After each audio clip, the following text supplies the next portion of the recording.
Welcome back to Study Buddy. Today on SAT Prep, we'll be covering system of equations problems because these problems always come up on the SAT. They take a lot of time and they mess a lot of people up. So here's a strategy that when it does work, cuts down these problems into like 30 seconds.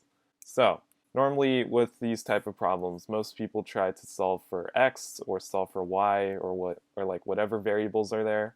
But this strategy takes advantage of the fact that on the SAT you don't have to show any work by basically solving for the entire equation that's given to you at the beginning of the problem. So in this case, x plus 9y. So how does that work? Basically, we take a look at both of our equations and we think, how can we manipulate one or both of these equations so that when we add or subtract them both from each other, we result in x plus 9y?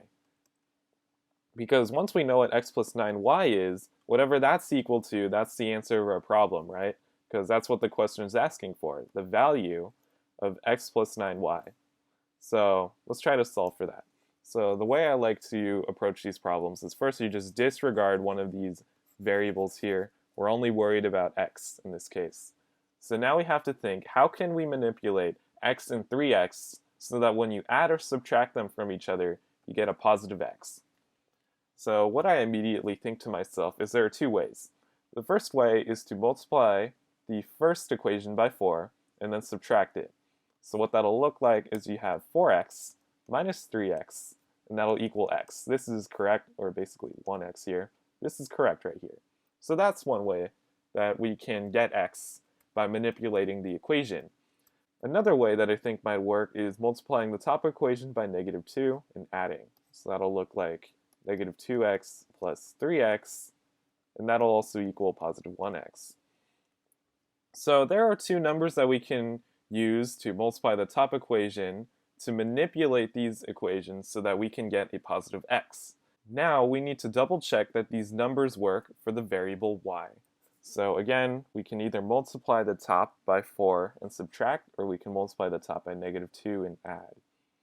So now let's take a look here. If we multiply the top by 4 and we subtract, let's take a look at how that'll affect each of the variables. So we have 4x minus 3x, and this will be positive 1x or just x. So it works for x here. Let's give a nice little check mark here. Now, let's take a look at y. So we have 4 times 2y, that's 8y, minus negative y. So the negatives cancel out to create a positive, so we have 8y plus y, or technically 1y, right? And that'll give us 9y, or a positive 9y.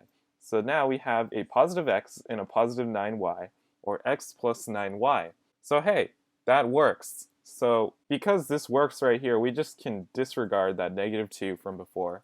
And now we know that if we multiply both equations by 4, we will get x plus 9y.